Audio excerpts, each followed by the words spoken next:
Seorang pengacara wanita yang tinggal di sebuah perumahan elit bersama keponakan perempuannya ditemukan tewas di kamar mandi dengan luka yang hancur di bagian tengkorak belakang. Namun di saat kejadian, si keponakan sedang tidak berada di rumah. Beberapa hari sebelum insiden terjadi, korban sempat berdebat dengan para tetangga di sekitarnya. Namun setelah kedatangan tetangga barunya yang tepat berada di seberang rumahnya, barulah insiden ini terjadi. Lalu apakah yang sebenarnya terjadi?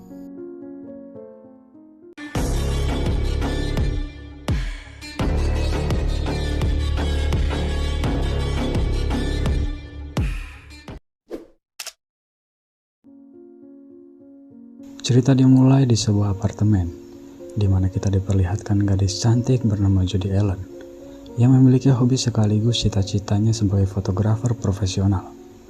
Jody hanya tinggal bersama ibunya bernama Andrea, seorang single parent yang kini tengah bekerja lembur di rumah sakit.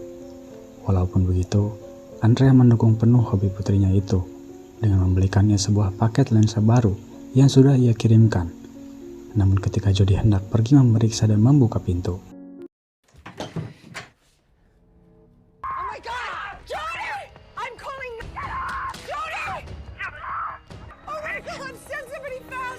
tiba-tiba seorang pria asing tak dikenal memaksa masuk ke dalam apartemennya untuk mencoba menganiaya dan memperkoasnya.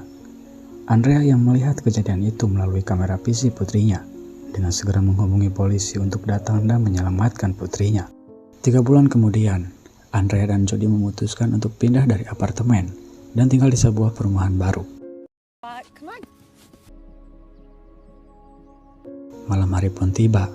Dikarenakan Andrea harus berada di rumah sakit jam 6 pagi, maka ia memutuskan untuk tidur lebih awal karena perjalanan memakan waktu 2 jam. Jody yang pikirannya belum lepas akan kejadian 3 bulan lalu, ia memastikan pada ibunya apakah semuanya sudah terkunci.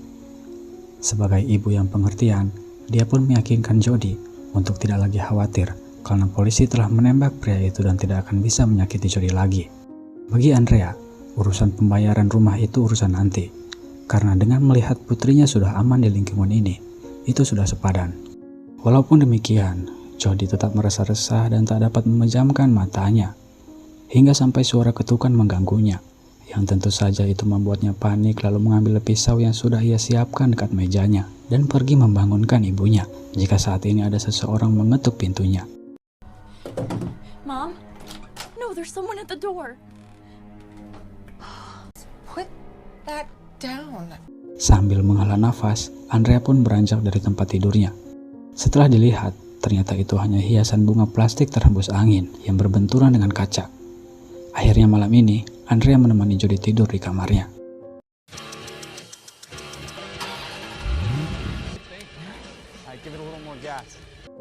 Berbeda dari hari kemarin yang sepi dan tenang, hari ini Jody memotret berbagai kegiatan random para tetangga yang ada di sekitarnya. Mulai dari seorang mekanik muda bernama Nick yang memanfaatkan garasi rumahnya untuk membuka bengkel mobil kecil-kecilan. Di sisi lain, pertengkaran suami istri pun tak luput dari kameranya. Alhasil dari pertengkaran tersebut, si istri pun minggat meninggalkan suaminya. Namun karena bisingnya suara mobil dan musik yang berasal dari bengkel Nick, seorang pengacara wanita bernama Lisa Miller yang kebetulan rumahnya tepat di sebelah kanan rumahnya datang untuk menegurnya. Lisa yang sedang menelpon kliennya merasa terganggu dengan kegiatan Nick yang sebenarnya sudah berulang kali membuat kebisingan. Dan kali ini, Lisa mengancam Nick akan melaporkannya pada polisi jika terulang lagi. Di sela-sela percakapannya dengan Nick, keponakannya yang bernama Kristen pun datang bersamaan dengan si pria bernama Ted yang bertengkar dengan istrinya tadi. Melihat Kristen yang mengobrol dengan si pria itu, Lisa pun segera menyuruh Kristen untuk pulang. Dan sepertinya Lisa sedikit bersih tegang dengan Ted. Keesokan harinya, Nick yang sedang mencuci mobil di halaman garasinya, jadi secara diam-diam kembali memotretnya berulang kali. Ketika melihat beberapa hasil jepretannya, tiba-tiba telepon rumah berdering. Mendengar itu, Jody pun meletakkan kameranya dan pergi ke dalam untuk mengangkat telepon. Namun setelah ia mengangkatnya, si penelpon tak menjawabnya dan malah langsung mematikannya. Jody yang tak ambil pusing pun kembali ke tempat sebelumnya dan langsung terkejut ketika kameranya tiba-tiba saja menghilang. Hello? Hello?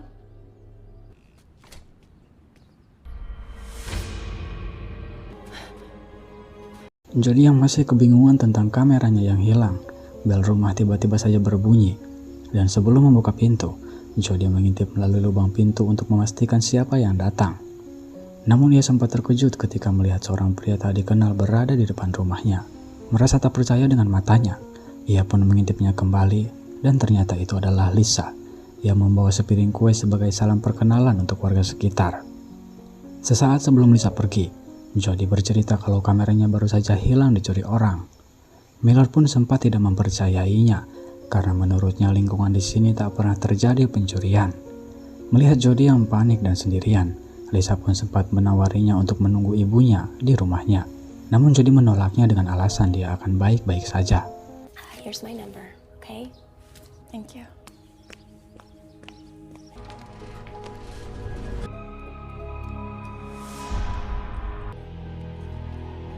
Entah bagaimana caranya, namun yang jelas, Nick lah yang ternyata mengambil kamera Jody. Malam harinya Jody pun memberitahu ibunya Andrea tentang kameranya yang hilang tadi siang dan ia berencana untuk melaporkannya pada polisi. Namun Andrea menolak keinginannya itu. Ia berpikiran Jody hanya lupa menaruh kameranya dan memang jika sampai benar-benar hilang, ia akan membelikannya kamera yang baru. Jody yang tahu ibunya banting tulang untuk membayar cicilan rumah serta memenuhi kebutuhan hidupnya, tentu ia menolak akan hal itu. We still don't find it. I don't want you spending that kind of money. Don't worry, I can afford it. No, you're always saying how expensive it is to live here. Atas undangan dari Lisa, keesokan harinya Andrea dan Jody pun mengunjungi kediamannya. Sambil makan-makan, Kristen sempat menanyakan apa yang membuat mereka pindah dari tempat sebelumnya. Namun pertanyaan itu sempat membuat trauma Jody teringat kembali akan kejadian masa lalu. Beruntungnya Andrea menutupinya dengan alasan kalau tempat sebelumnya begitu sempit.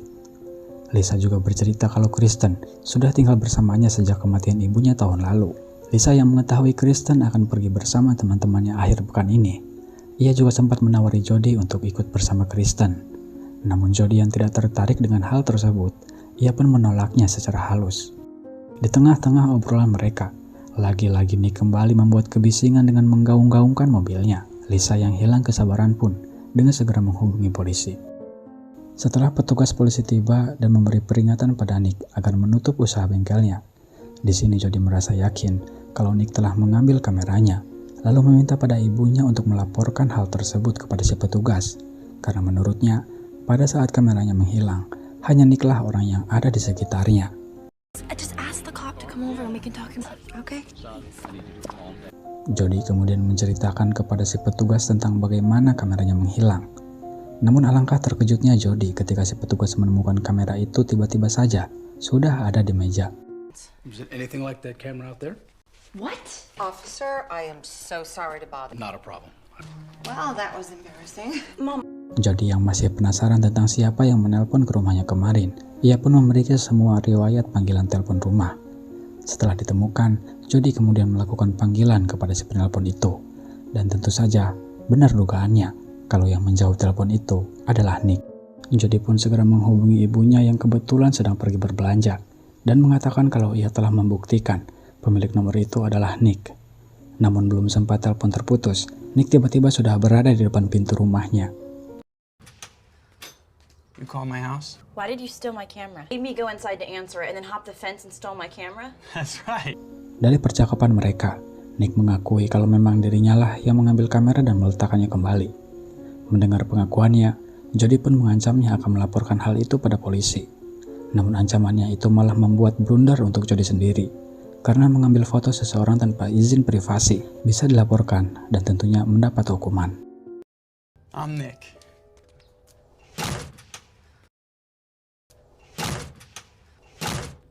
Tiba di akhir pekan, Kristen dijemput oleh teman-temannya untuk berkemah bersama selama 1 malam.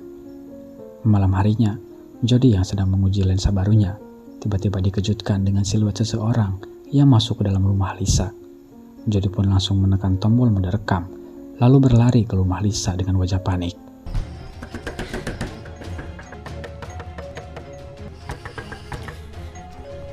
I think I just saw someone in your house. What? Jody mengatakan pada Lisa kalau seseorang telah masuk ke dalam rumahnya. Ia juga meminta pada Lisa agar segera menghubungi polisi secepatnya. Namun Lisa menolaknya dan memilih untuk memeriksa bersama-sama terlebih dahulu. Wait here. I'll check the garage. Setelah Lisa memeriksa seluruh bagian rumah dan tidak menemukan siapapun, dia beranggapan kalau yang dilihat Jody itu adalah bayangan Lisa sendiri. Akhirnya Jody pun meminta maaf karena telah mengganggunya. Setelah Jody kembali ke kamarnya dan memutar rekaman, berharap siluet itu tertangkap kamera. Namun video itu sama sekali tak menunjukkan aktivitas apapun. Namun siapa sangka, Lisa yang sedang berendam di kamar mandi, muncullah seseorang dari mobil di garasi dengan membawa pipa besi. Lalu yang terjadi?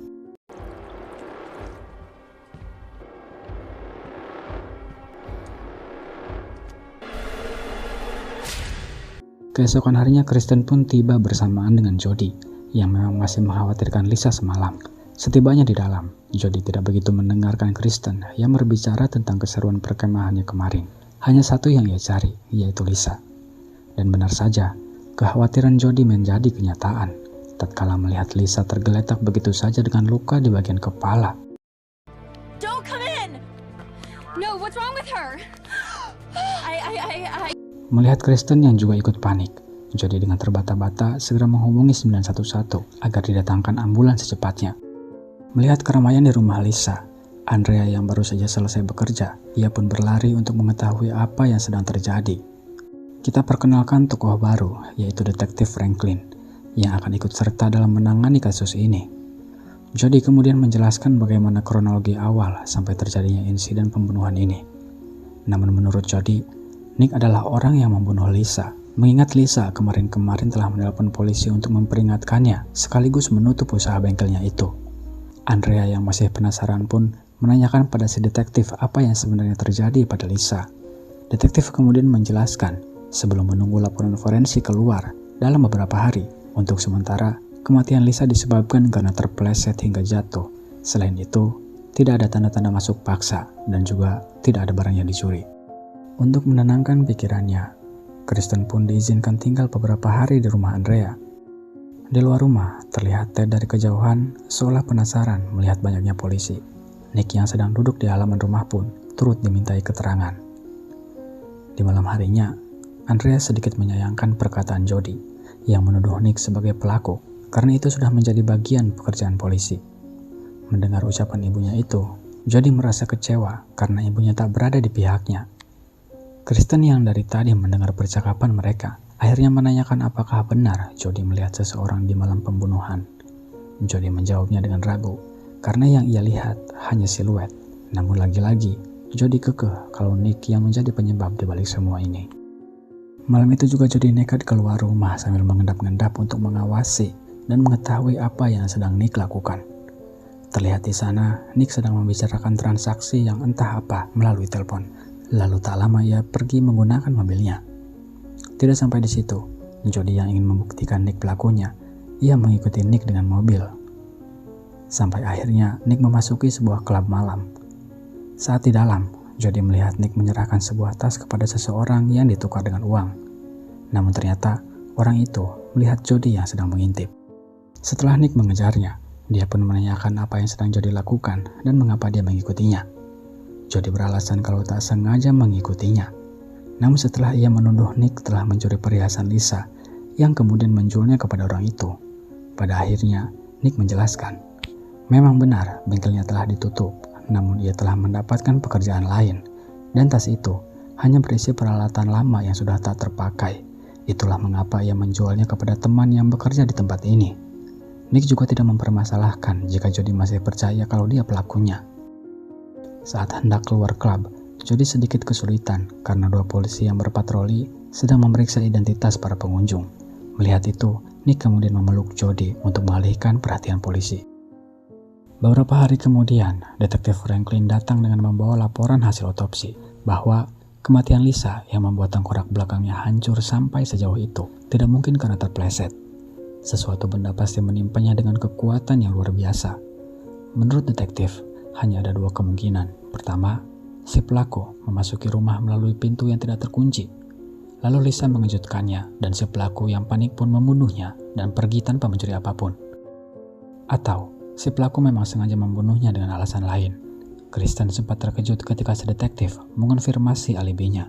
Bukan tanpa alasan, karena Lisa telah menuliskan Kristen sebagai pewaris tunggal berupa properti dan juga uang yang hampir mendekati $4 juta. Kristen yang mendengar kalau Nick ternyata tak memiliki alibi yang kuat, dia meyakini bisa saja Nick pelakunya. Namun di sini Jody merubah pendapatnya dengan mengatakan kalau ia tidak tahu dan tidak berpikiran kalau Nick yang melakukannya. Really pissed at my aunt, right, Jody? I just don't think he would do something like that. So you're changing your opinion? Yes. Jody kembali mengecek beberapa foto di kameranya, dan ketika melihat foto Lisa dan Ted yang bersih tegang, ia pun menunjukkannya pada Kristen. Kristen yang bosan karena tingkah Jody yang terus menuduh orang lain tanpa bukti, dia pun memilih pulang kembali. Sepulangnya Kristen ke rumah, tiba-tiba saja Ted muncul di belakangnya, dan yang terjadi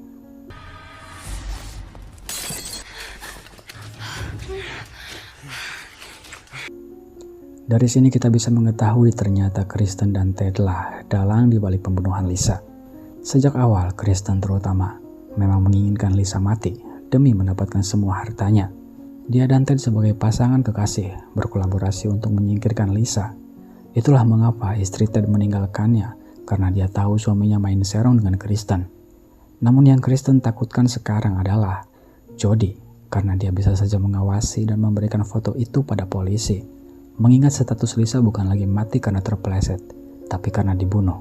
Sementara itu Jody yang tak ingin Nick ditangkap, bekerja sama untuk menyelidiki gerak-gerik Ted. Di hari yang sama Jody yang duduk di dekat jendela, secara kebetulan melihat Ted baru saja keluar dari rumah Lisa. Disusul Kristen di belakangnya. Dia pun segera mengambil kamera. Ketika mereka pergi bersama dalam satu mobil, apakah Jody akan membiarkannya? Tentu tidak, sama halnya yang dilakukan pada Nick. Jody pun membuntuti kemana mereka berdua pergi.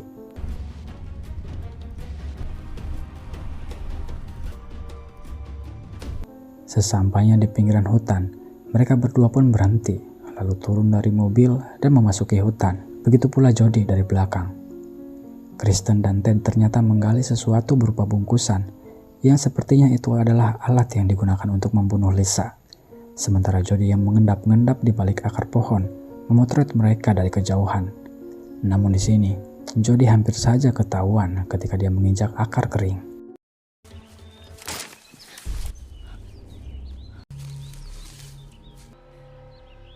Forget it, let's go. Sesampainya di rumah, Jody menunjukkan foto itu pada ibunya dan mengatakan dia yakin kalau Kristen dan Ted adalah pembunuh Lisa.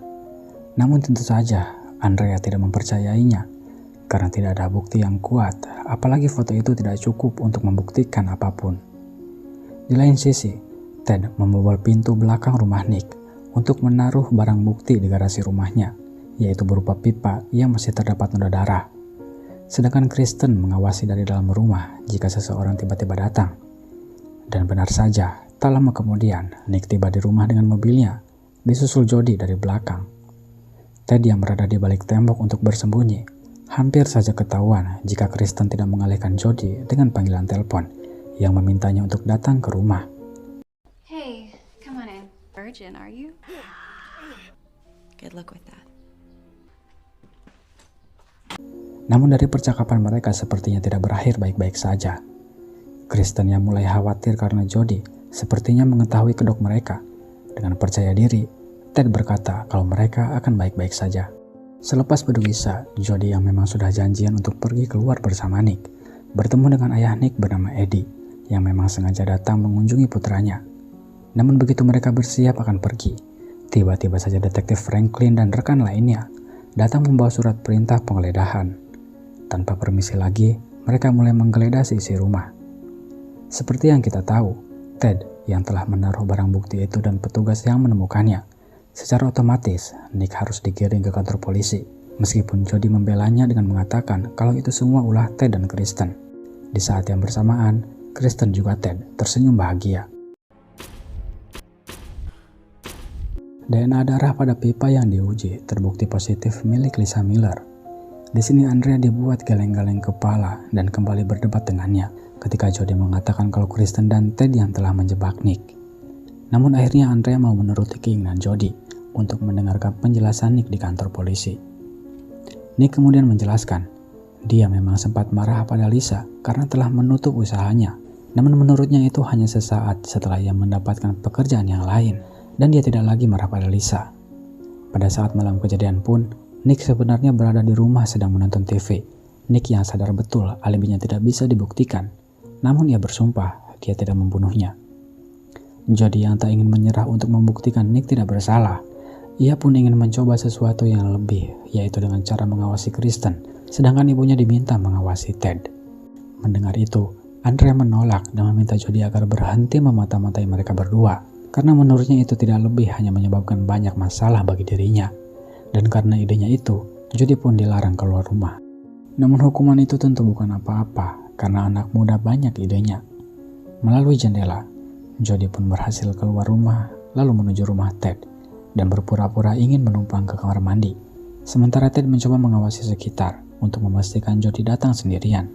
Di kamar mandi, Jody ternyata membuka sedikit jendela sebagai celah dan menutupnya dengan tirai agar tak terlihat.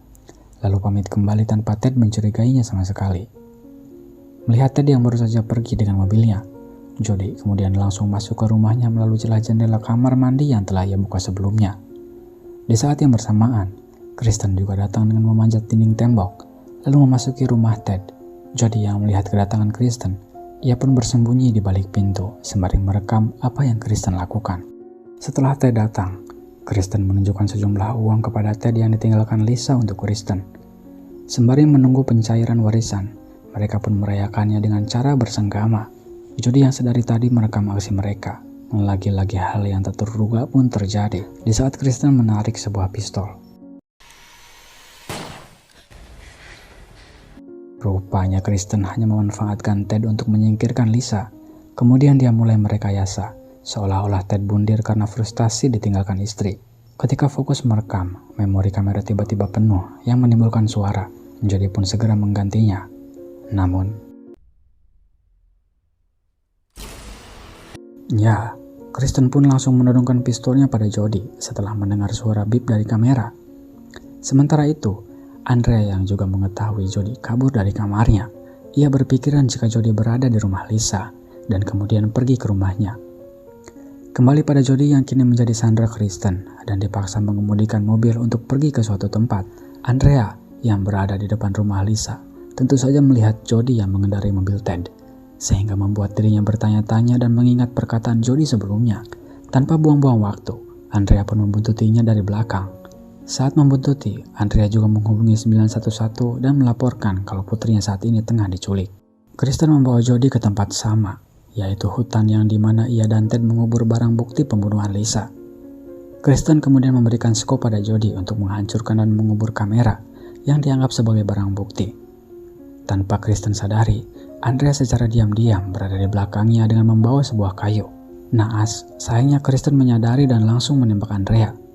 Melihat Kristen lengah, Jody dengan cepat memukul tangannya yang akhirnya pistol pun terlempar. Namun posisi Jody saat ini sedang terdesak karena Kristen mencekiknya. Beruntungnya, Jody dapat menggapai sebagian pecahan kamera, lalu membenturkannya pada Kristen. Lagi dan lagi, Kristen membuat Jody terdesak ketika berhasil kembali menodongkan pistolnya. Dan ini yang terjadi.